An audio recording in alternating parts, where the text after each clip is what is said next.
Bom dia, boa tarde, boa noite. Como vai, amigo concurseiro? Então, estamos de volta. Vamos trazer para vocês hoje uma forma mais dinâmica de apresentar o conteúdo através de uma conversa rápida sobre questões de concurso. Então, estamos aqui com um concurso recente, que foi o TRT de Tocantins, com 4 questões de nível médio e 2 de nível médio e 2 de nível superior. Mas que essa aula de hoje é mais uma forma da gente tentar chegar numa metodologia ideal. Embora, assim, cada pessoa tenha uma forma de aprendizado, a gente tem feito mapas mentais, tem feito as videoaulas explicando os mapas, o conteúdo teórico, mas vamos tentar agora trabalhar essa questão do conteúdo de forma mais direta. Então, até mais dinâmica, né? Trazendo uma possibilidade para que vocês possam ter um conteúdo um pouco mais prático, ok? Então vamos às questões e vamos discutindo, porque durante a discussão da questão eu apresento o assunto. Reviso o assunto, refresco a memória de vocês, vou dar algumas dicas e depois você vai ter o material já com os comentários anotados, discutidos, para que você possa, né, ter com você a hora que você achar interessante rever. Tá bom? Então vamos lá. Então o concurso foi o concurso do dia 2 de dezembro, né, finalzinho do ano aí, né? Então tivemos aí aquela velha situação de estudar muito e cair poucas questões, né? E a CESP, nesse concurso especificamente, deixou de ser a CESP, passou a ser um pouco mais branda, né? Porque a CESP é uma das bancas mais exigentes. E vocês vão ver que realmente a prova foi relativamente simples para quem estudou, né? É aquela velha história, né? É sempre fácil para quem estuda. Então vamos lá. A primeira questão trata do Microsoft Word. Uma situação onde se pergunta, basicamente, né? E aí você vai relembrar que o Microsoft Word é um editor de texto do pacote Microsoft Office. Dentro deste pacote existem outros softwares, outros aplicativos, né? Como o Excel, que faz a parte de planilha, o PowerPoint, que faz a parte de apresentações, né? Então, é um elemento, um aplicativo do pacote MS Office, Microsoft Word. Então, ele pergunta basicamente o que é que a gente precisa, ou aonde a gente faz, em qual local encontramos a possibilidade de configurar as margens, a orientação da página, divisão dos textos em colunas, e assim também a configuração dos recursos e espaçamentos, utilizando-se opções na guia. Que guia? Né? Então, a questão toda é lembrar, primeiro, que são guias.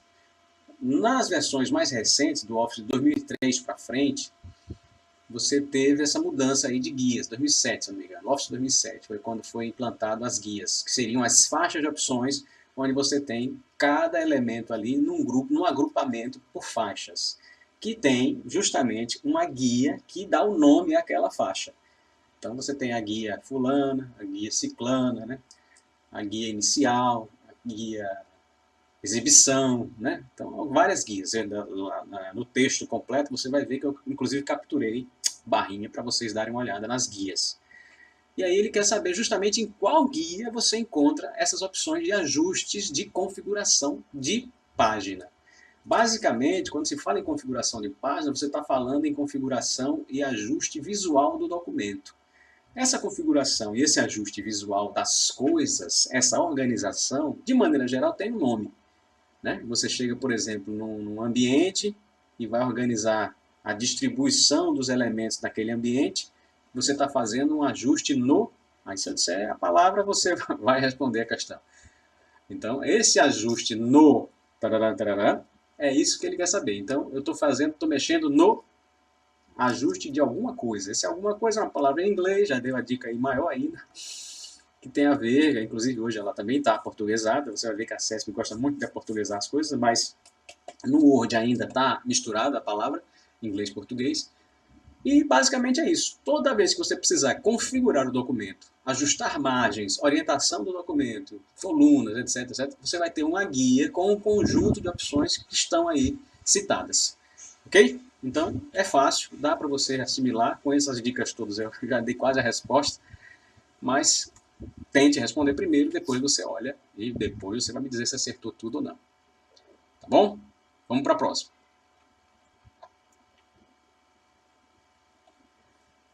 Aí vem outra questão também muito emblemática, né, que é sobre os pacotes Office.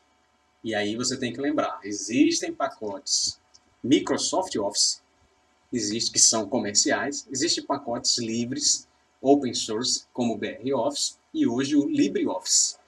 Com isso, inclusive, já matei aí uma questão, né? Já tirei da história, porque esse elemento que ele está citando aí, na letra B, é casca de banana. Porque, na verdade, LibreOffice não é um aplicativo, não é um software, ele é um pacote de softwares, assim como o BR Office, assim como o MS Office.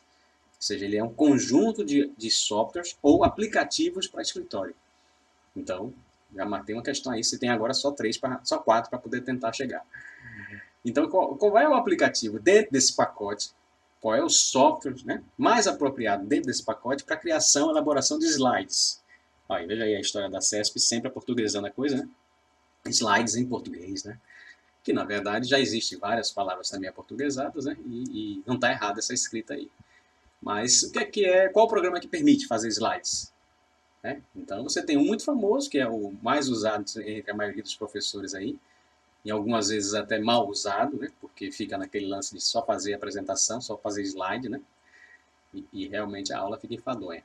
Mas, enfim, existe uma tabela comparativa entre os aplicativos Office, que são os pagos, e são os mais populares, piratas ou não, são os que mais as pessoas conhecem, e tem os que não são pirata, que são os softwares livres, como o BR Office, LibreOffice, que tem os seus similares.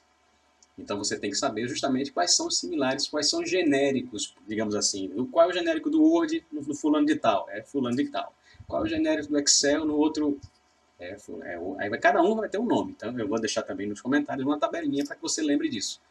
Mas, basicamente, você tem um elemento aí. Você vai até fazendo por eliminação aí. Entendeu? E aí você consegue chegar na resposta. Muito simples também, claro, para quem estuda. Essa outra questão, ela trata do sistema operacional. Então, relativo ao sistema operacional, a gente viu que existem 2 sistemas operacionais muito populares no mundo hoje, que é o sistema Windows comercial e o sistema Linux open source. Todos dois têm agrupamentos de versões, tipos de versões diferenciadas. No caso do Linux, quando ele fala de versão, existe a versão dentro das distribuições. As distribuições Linux têm a ver com um empacotamento de recursos. Então, aqueles recursos mais focados na área de servidores, existe uma versão Linux para isso. Aqueles recursos mais focados para a área de desktop, existe uma versão muito popular para Linux nessa área.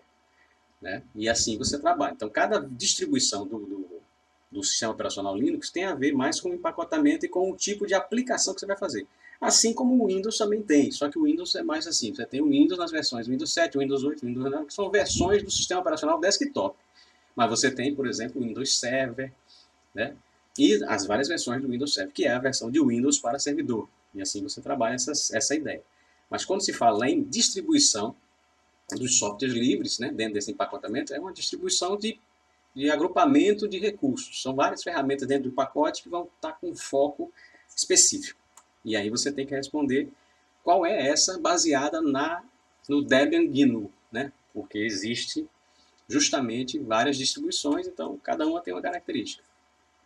E aí você tem essas opções aí, e a dica tem a ver muito com esse ano que se inicia, no sentido de fraternidade, harmonia, né? É uma palavra africana, já quase respondi tudo, e é muito popular, e talvez até você tenha recebido alguma mensagem de final de ano, ou algum vídeo falando dessa história aí do tal do, se eu falar eu respondo, que é uma palavra africana que tem a ver com fraternidade, com harmonia, com compaixão, com compartilhamento, né? Então, beleza? Então, também é muito tranquilo. Continuando, a questão do sistema operacional, você percebeu o seguinte, o Windows é o sistema operacional, assim como a gente viu na questão anterior, o Linux é um sistema operacional. Todos eles têm algumas possibilidades de configuração de todo o ambiente, como se fosse uma central de comandos, quase que eu respondi aí.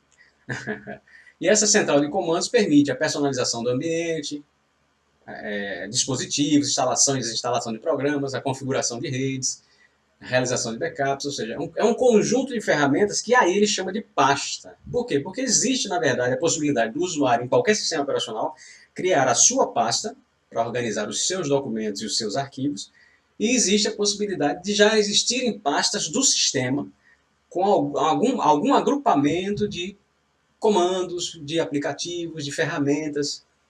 Então ele quer saber exatamente isso. E essa questão é clássica, sempre cai, e é fácil de saber porque você chega na ideia de que precisa de alguma coisa central que controle todo o ambiente. E tem que existir um nomezinho que vai fazer com que você chegue lá e veja que tem todos os controles à mão, que tem o nome de, se falar, responde a questão.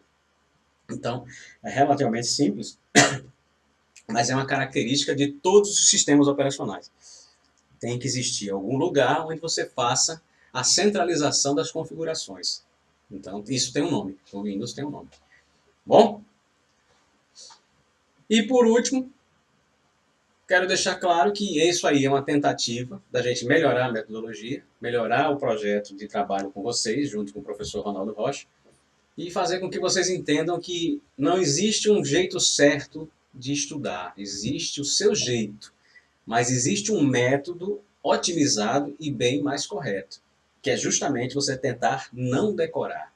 Porque quando você decora, você esquece. E quando você aprende, você apreende. Né? Fica com você pro resto da vida. Então é essa a ideia. Né? Trabalhe, estude e tente aprender para apreender o conhecimento. Ter com você sempre.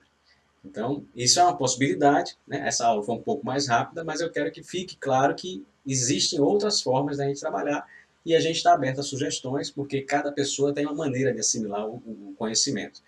Mas a gente sempre que possível vai tentar mesclar essas informações da maneira melhor possível, através de mapas mentais, vídeos, atividades práticas e comentário de questões, ok? Então, muito obrigado aí pela atenção de vocês. Deixa eu voltar minha cara aqui para dar um tchau para vocês. Muito obrigado pela atenção. Um bom dia, uma boa tarde, uma boa noite.